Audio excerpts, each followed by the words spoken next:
Salut, je m'appelle Anita, j'ai 15 ans et j'ai une maladie appelée ICD, qui signifie insensibilité congénitale à la douleur. Cela signifie que je ne ressens pas la douleur comme vous. En fait, je n'ai jamais ressenti la douleur et je n'ai aucune idée de ce que ça fait. C'est une maladie héréditaire extrêmement rare. Mon arrière-grand-père l'avait et elle a sauté quelques générations avant de m'être transmise. Je sais que vous pensez probablement que le fait de ne pas ressentir de douleur semble bien, mais je peux vous assurer que ce n'est pas aussi bon que ça en a l'air. Nous sommes censés ressentir la douleur pour une raison. Elle est là pour nous avertir quand quelque chose ne va pas, que ce soit un mal de dents, une fièvre ou quand une substance est trop chaude. Je n'ai jamais été capable de faire couler un bain toute seule. Ma mère doit le faire pour moi et vérifier la température. Cela signifie aussi que lorsque je suis dans le bain, je ne peux pas le remplir d'eau chaude de peur de me brûler. Je peux sentir la chaleur et le froid, mais je n'ai aucune idée de ce que ça fait d'être brûlé ou d'avoir si froid qu'on a mal aux orteils. Je dois aussi couper ma nourriture et la laisser refroidir pendant 5 minutes avant de la manger pour ne pas me brûler la bouche. Je ne m'embête même pas avec les boissons chaudes, je m'en tiens juste à boire du jus. Je regarde mes amis avec curiosité quand ils se blessent accidentellement. Je trouve leurs expressions de douleur si étranges. Ma mère a fermé le coffre de la voiture sur son doigt et a crié avant de commencer à marcher en remuant la main pendant au moins 10 minutes. Si le coffre se referme sur mon doigt, je ne broncherai même pas. Ce qui est mauvais, parce que cela signifie que je pourrais me blesser davantage.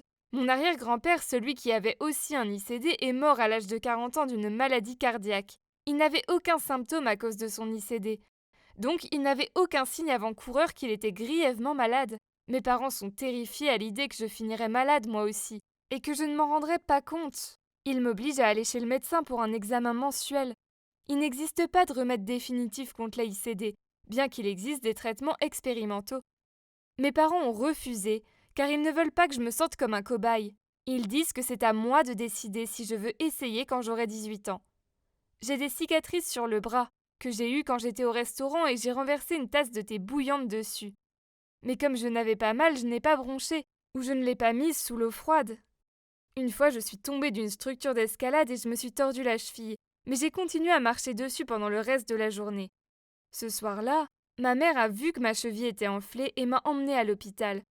Il s'est avéré que je m'étais gravement foulée et que je m'étais fait plus de mal en marchant dessus toute la journée. J'avais des béquilles pendant des semaines. Je n'ai pas le droit de faire du sport de peur de me faire mal, et je n'utilise ni la cuisinière ni la bouilloire. Ma mère doit me dire si je dois mettre de la crème solaire ou porter une veste. S'il fait vachement ensoleillé, ma mère ne me laisse pas sortir à midi, car elle a peur que je finisse par prendre un coup de soleil. Même si je n'étais pas censée faire du sport, une fois à l'heure du déjeuner, je me suis jointe à mes amis et j'ai joué au basket-ball. Un garçon a essayé de m'enlever le ballon, et j'ai été poussée fort sur le sol. Il me regardait bouche bée, et d'autres enfants me regardaient stupéfaits. J'ai regardé mon bras, l'os était sorti de la chair et restait suspendu. Je ne m'en étais même pas rendu compte. Le garçon m'a accompagnée jusqu'à l'infirmerie et je me suis assise sur le lit à armature métallique en souriant. Du moins, jusqu'à ce que mon corps s'effondre et que je m'évanouisse. Je me suis réveillée 3 heures plus tard à l'hôpital avec un bandage au bras. Inutile de dire que mes parents étaient furieux contre moi. Quand j'étais plus jeune, certains enfants avaient l'habitude de me donner des coups et de me frapper pour voir si je réagissais. J'étais couverte de marques et de bleus, mais mes parents étaient horrifiés.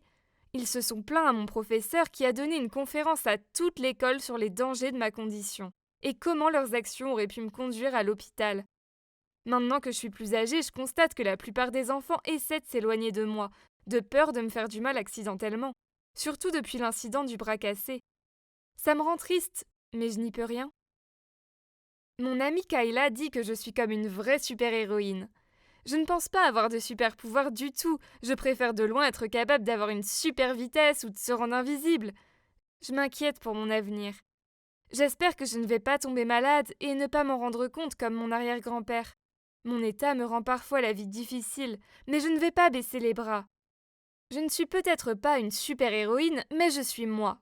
Et je ferai de mon mieux pour me protéger des blessures et avoir une vie normale.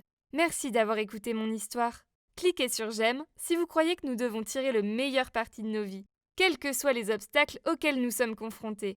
Veuillez laisser un commentaire avec votre opinion sur mon histoire, car j'adorerais les entendre.